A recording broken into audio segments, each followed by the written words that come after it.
घमंड का ही नाश करूंगा मैं। सो उन्होंने पत्थर धरी है ला के सामने, और जो पाता धरी और पीछे को हटे गोलू वाले में का वो अरे नहीं तो हुनु देर करी रे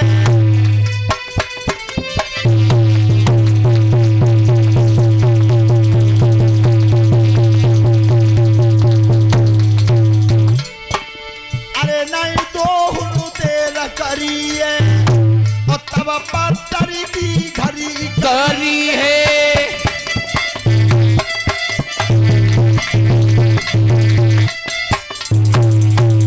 ऐसी द्वार पे गति भई है और पीस के पातर खाई लई है।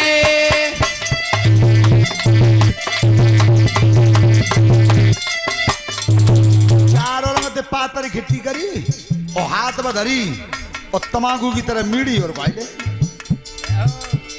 अब बे गोलू वाला है।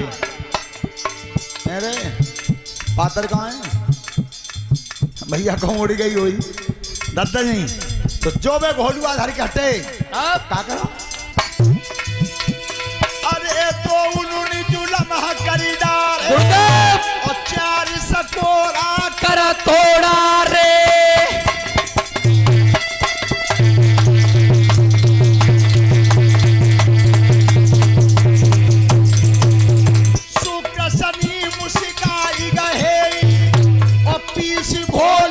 खाई रहे ही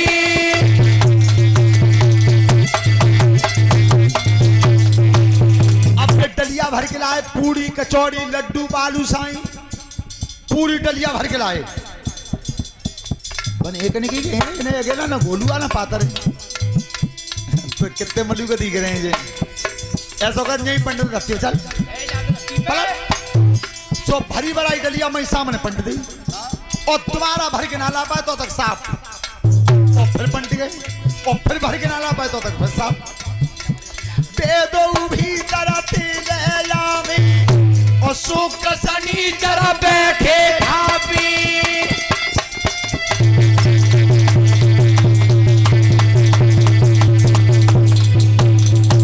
राजन परीक्षित बेदो तो लावत रहे और बे दोनों खात रहे और काय कितन हो गए ऐसे लला भाई जंगाली और सबर और पारस कर दो खाली बोलिए त्रिपुरारी भगवान की।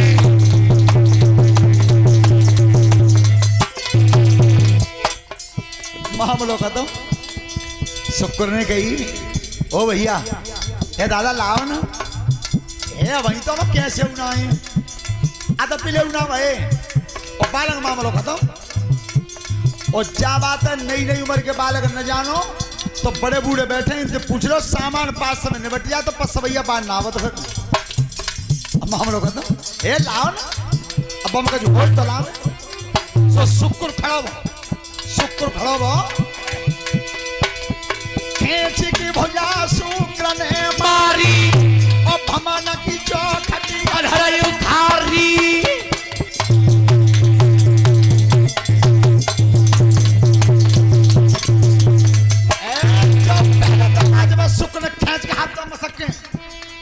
चौखट उसली और बान चौखट पकड़ी दो दांतन से बाने एक ने की देखी भैया का भीत गिर पड़ी का पल्ला ओ दादा भैया भीत अगर बच्चे के चौखट लेगो सनीचर ने कही है जब भीतर ना आए तो ना ही करता है। अब बे भीतर दोनों कांप रहे हैं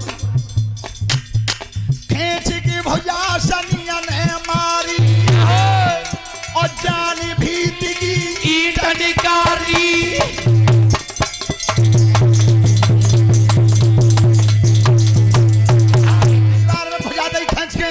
दीवार उछल गई और जो में ईटें भाई टुकड़ा मैंने ईट उठा उठा खाई मैंने कि देखी भैया का छत गिरी है का ओ दादा भैया तेईस छत ना गिरी एक चौखट खाली एक ईट नंबर लगा दो जब वो तो और खा जाओगे।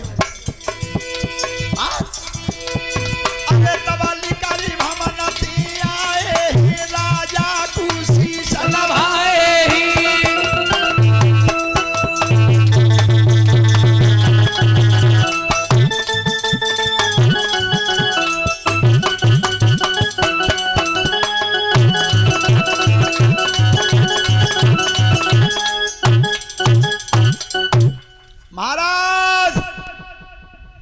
जाने की कैसे आप रहे हो रे?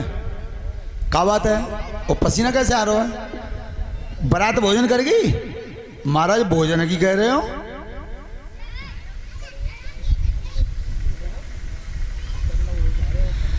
ये 100 रुपए का पुरस्कार व्यासपीठ के माध्यम से विष्णु यादव, ये हीरापुर से हैं।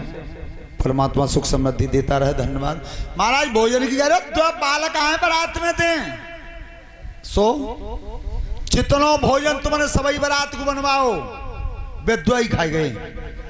और महाराज सबसे बड़ो दुख तो हमें जा बात को है कि 2 बालक ना आए, इनते तो बहुत बहुत बड़े बड़े पेटन के बैठे हैं मामई। कचना बचो बच्चे भी कह रहे महाराज लौट के जाएंगे तो वो कुठरियों ना ईट ही खा रहे हैं बैठे। अच्छा सा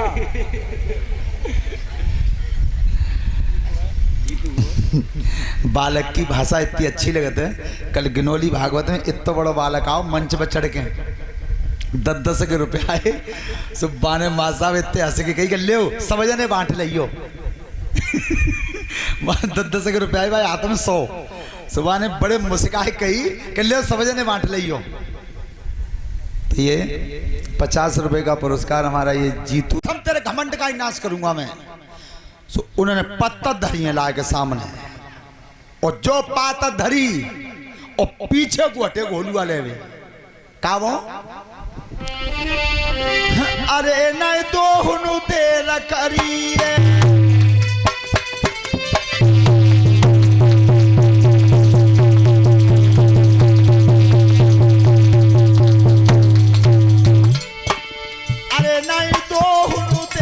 करिए और तब पत्थर की घड़ी करी है।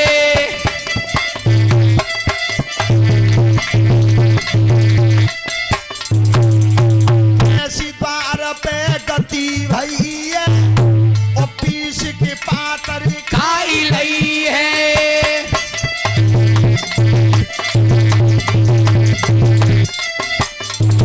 चारों रंग पातर खिट्टी करी और हाथ में धरी और तमाकू की तरह मीड़ी और भाई ले। अब वे गोलू वाला है मेरे पातर कहाँ है भैया? कौन उड़ गई हुई दादा जी? तो जो वे गोलू वाला धर के हटे क्या करो? अरे तो उन्होंने जुलम करी डाल और 4 सकोरा कर तोड़ा रे।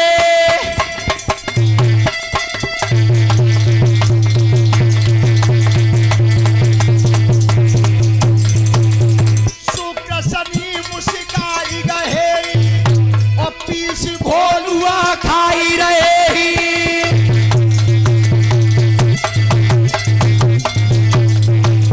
अब डलिया भर के लाए पूरी कचौड़ी लड्डू बालू साई पूरी डलिया भर के लाए। बन एक नहीं की इन्हें अकेला ना गोलुआ ना पातर तो कितने मलू को दिख रहे हैं ये ऐसा कर नहीं पंडित रखती चल सो भरी भराई डलिया मैं सामने पंडित दी और तुम्हारा भर के नाला पाए तो तक साफ और फिर पंट गए और फिर भर के नाला पाए तो तक फिर साफ। बेदो भी तरती ले में और सुख सनी जरा बैठे भाभी।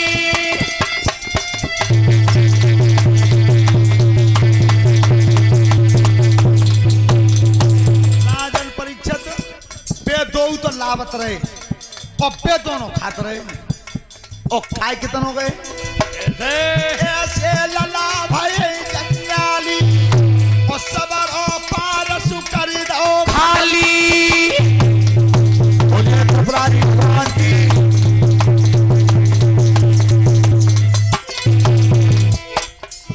मामलो खत्म। शुक्र ने कही ओ भैया ये दादा लाओ ना ये वही तो हम कैसे उनाए आधा पिले उना भाई और बालक मामलो खत्म। और क्या बात है नई नई उम्र के बालक न जानो तो बड़े बूढ़े बैठे इनसे पूछ लो सामान 5 समय निबट गया तो 5 भैया बाढ़ ना आवत फिर मामलो खत्म। ए लाओ ना अब हम कह हो तो लाओ सो शुक्र खड़ा हो खेच की भुजा शुक्र ने मारी और भमन की चौखटी अधर उखारी।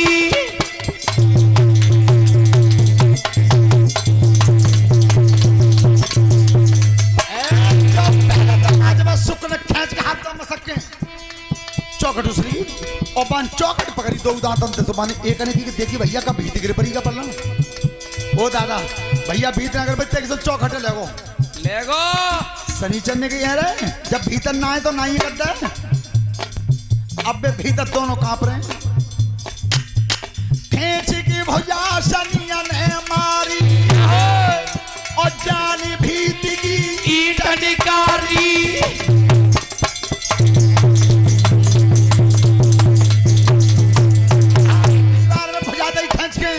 दीवार उछल गई और जो में ईटे भाई टुकड़ा और ईट उठा उठा खाई मैंने कि देखी भैया का छत गिरी है का ओ दादा भैया तो एक छत ना गिरी एक चौकट खाली एक ईट पर नंबर लगा दो जब मोतो और खा जाऊंगे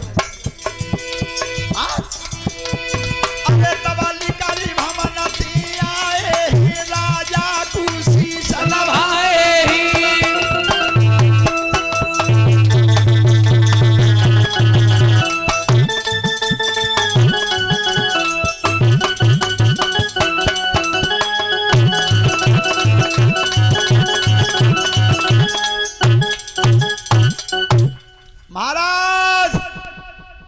राजा ने की कैसे आप रहे हो रे क्या बात है और पसीना कैसे आ रहा है बारात भोजन करेगी महाराज भोजन की कह रहे हो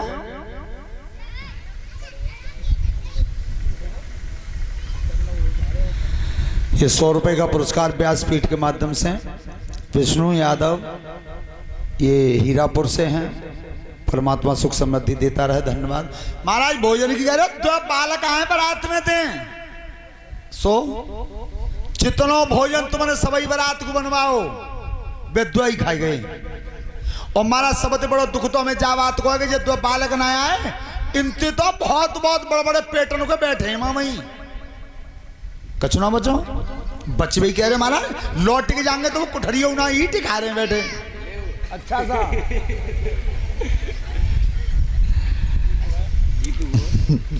बालक की भाषा इतनी अच्छी लगती है कल गिनौली भागवत में इतना बड़ा बालक आओ मंच पर चढ़ के 10-10 के रुपए आए सुबह ने माँ साहब इतने हंस के कही ले समझ ने बांट लियो 10-10 के रुपए आए भाई हाथ में 100 सुबह ने बड़े मुस्काए कही कि ले समझ ने बांट लियो तो ये 50 रुपए का पुरस्कार हमारा ये जीतू कुछ नहीं है राजा ने की कछुना बचो महाराज बच्चे भाई कह रहे वो कुटरियो ना है हेमंचल महाराज का घमंड चूर हुआ है दांतों में तिनका दिया और दोनों हाथ जोड़ अब समझ पाए कि मैं कौन हूं और ये कौन है हाथ जोड़ के खड़े भाई प्रभु अब कुछ नहीं बचो बिल्कुल बात मट्टी है ये तब भोलेनाथ ने कही राजन एक कर्म कर दो बहुत जल्दी अगर मैं बता रहा हूं वो काम तुमने नहीं किया तो महाराज एक कुठरिया को पास सवाई गुरु रहे हो एक तो घन्ना वचन हो सब जितने मकान घर बनने पोए जेंगरा आदमी मट्टी सुनना सब खा जाएंगे एक काम कर दो बहुत जल्दी करो महाराज जल्दी बताओ तो भोलेनाथ इलाज बता रहे हैं क्या सुनो भूप धरी ध्यान अरे बनिए जी शिवाजी अकीरे साता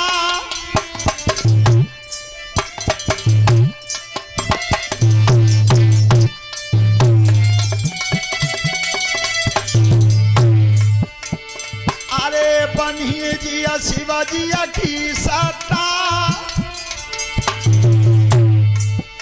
बच्चन की मिट जाई भूख खवाई देऊ तुलसी के पत्ता बचन की मिट जाए भूख खवाई दे तुलसी के पत्ता बचन की मिट जाए तुलसी के पत्ता खिला दो महाराज और ध्यान करें सभी माताएं बहनें तुलसी का पेड़ किन किन के घर में हाथ उठाइयो काऊ क्यों में ना अब है तो कहां धरो जातो है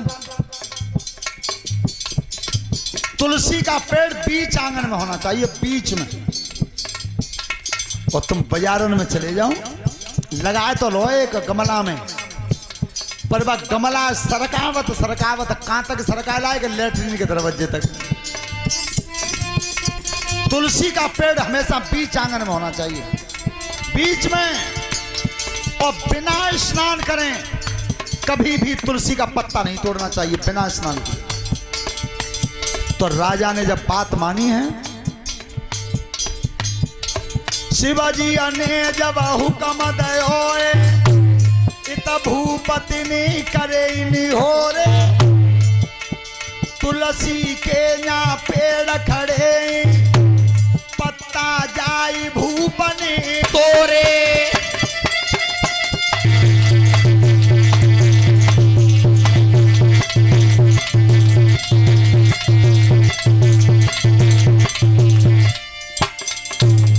एक एक पत्ता तोड़ा है और तुलसी का एक एक पत्ता दोनों की जीभ पर रखा है। शुक्र और शनिचर दोनों की जब जीभ पर तुलसी का पत्ता रखा तब भीतर से डकार आई, अब पेट भरो है। प्रभु जितो काम बने वो पर आ तो सब भूखी बैठी है और महाराज बिल्कुल कचना जेऊ ना के कचौरी छोड़ियो कमरा में। तब भोले बाबा ने की चिंता मत करो, ये सब तुम्हारा घमंड चूर हुआ था, जितना भोजन तुमने बनवाया था वो सब ज्यों का त्यों पास में रखा है, जाओ। भगवान शिवजी की जितनी बारात थी तो सब बारात भोजन कर गई और तब भोले बाबा को मंडप के नीचे ले गए और मंडप के नीचे जब लाए हैं गले में सांप था, सांप। और जा घर में ब्याह होता था में तुमने देखी हुई भीड़ भाड़ तो होती ही है, नातेदान रिश्तेदान परोस की जाकर भीड़ भई मंडप तय और जो बरना ने कदम धरो और वह गर्दन बाज सांप ने लपेटा मार कर चारों लोगों को फुसकार दी। अपे पे बालक दे के बगल में सब किनारों करेंगी, महीना कहूना ब्याह से उतरे हो ब्याल, सब आंगन खाली। भोलेनाथ ने मैंने ने की जिका करो तुमने, सब ब्याह की शोभा बिगड़ गई। तब शिवजी ने वो गर्दन में तो सांप उतार के मंडप पर टांगा है माड़े पे। और तब शिवजी को पार्वती की भामर पड़ी है और जब भोले बाबा निकल के चले हैं और तब कही जा रहे हो, हाँ तो जाए तो नहीं जाओ। तब वो सर्प पकड़ के खींचा भोले बाबा ने और गले में डाल करके निकल के चले गए। वही परंपरा आज तक चल रही है, लड़का गूंथ खोलता है मंडप में तो एक सीख खींच के जाता है, चले पार्वती की विदाई हुई है। श्रोता बंधुओं, तो भोले बाबा के दो पुत्र थे, गणेश और कार्तिकेय। गणेश और कार्तिकेय तो जब वे दोनों लड़के आमने सामने खड़े हुए भोलेनाथ के सामने, शादी का प्रस्ताव रखा है। तो गणेश भगवान कहते हैं कि शादी मेरी करो और वे कहते हैं कि मेरी करो। इधर भोलेनाथ के शिष्य बने थे परशुराम, परशुराम शिष्य बने। और जिस समय परशुराम जी भोलेनाथ के शिष्य बने थे उस समय इनका नाम था राम, राम नाम था। और जब भोलेनाथ के शिष्य बने हैं तब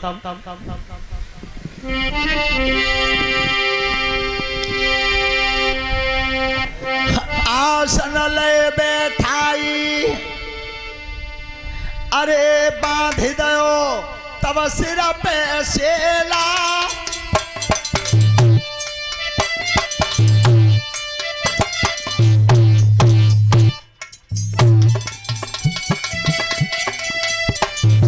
अरे बांध दो तब सिर पे सेला।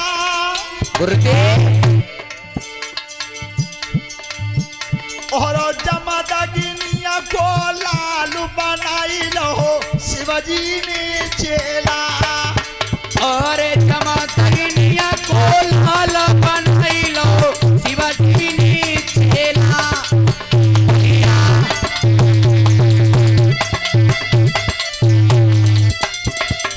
अरे समय न शिवजी ने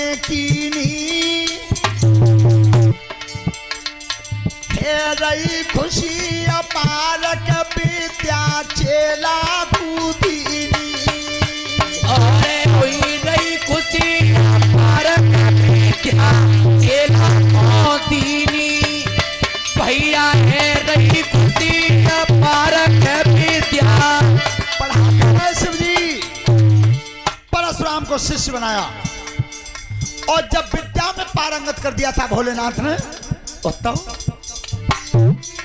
अरे करी नाय भोले सुरैया रसा,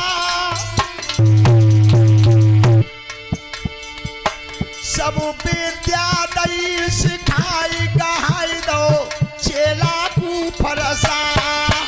सब विद्या दई सिखाई कहाई दो चेला को फरसा। सब विद्या दई।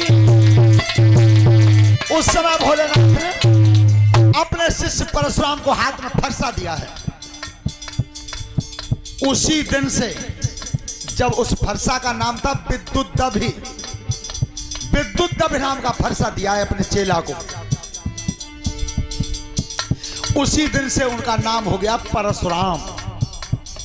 परशुराम। राम तीन ही हुए हैं दुनिया में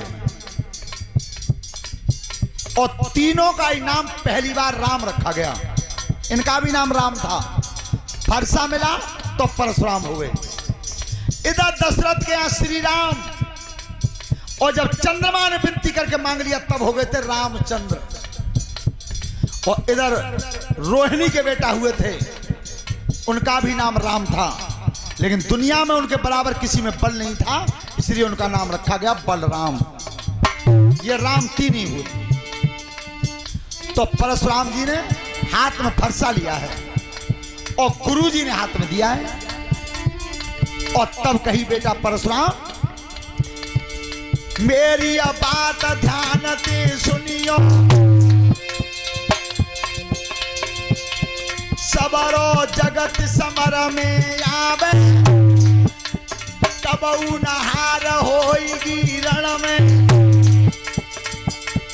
गुरुवर जय वरदान कहावे, अरे जाद न ब्रह्म सामने आवे, कोई वरदान काम नहीं आवे।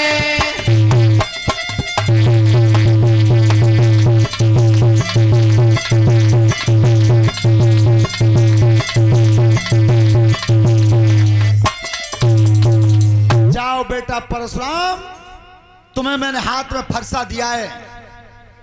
जीवन में किसी भी महारथी के सामने तुम्हारा बल क्षीण नहीं होगा, बल कम नहीं होगा, लेकिन जिस दिन ब्रह्म से सामना होगा उस दिन तुम्हारा बल कम हो जाएगा।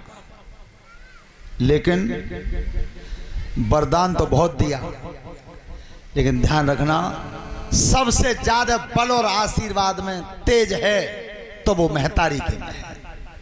महतारी से ज्यादा बड़ा आशीर्वाद आज तक कोई दे नहीं सका। तो एक दिन परशुराम जी अपने गुरु से फरसा लेकर के विद्या लेकर के चले गए थे। अब विचार किया उन्होंने कि मैंने अपने गुरु जी को गुरु दक्षिणा नहीं दी, गुरु दक्षिणा नहीं दे पाया मैं, और शिष्य जब तक गुरु दक्षिणा न दे तब तक विद्या सफल नहीं है। तो जब महेंद्रगिरी पर्वत की तरफ चले गए थे और ये विचार मन में रहता था कि मैंने अपने गुरु को गुरु दक्षिणा नहीं दी, तो एक दिन आज फरसा रख के कंधा पे और परशुराम जी आ रहे थे शिव जी की तरफ। शिव जी का सामना करने के लिए परशुराम जी आ रहे थे। श्रोता बंधु, इधर भोलेनाथ ने जो उनके बड़े पुत्र थे गणेश, और गणेश से कहा कि बेटा यहां दरवाजे पर बैठना, मैं अंदर भजन करने जा रहा हूं। तो समाधि में लीन होकर के भजन करते थे भोलेनाथ, तो आज गुफा के अंदर तो भजन करने बैठे हैं। और परशुराम जी आज अपने गुरु से मिलने के लिए आए हैं। ध्यान रखना, गुरु चेला का रिश्ता वही होता है जो बाप और बेटे का होता है, बिल्कुल वही रिश्ता है। बोलिए संत समाज की। तो आज परशुराम जी और भोलेनाथ के सामने आए हैं। किस तरह से?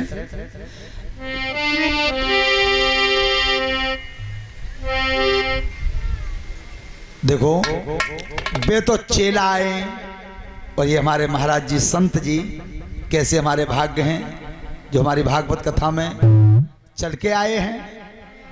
और चलो अब एक द्वय तो है ही है। जब तक कथा में महात्मा नहीं होते तब तक अच्छा नहीं लगता। हाँ। तो देखिए गुरु अंदर है गुफा में और अपने बेटा को बैठा गए थे कि जब तक मैं भजन साधना नहीं कर लूं और तब तक कोई भीतर नहीं आवे।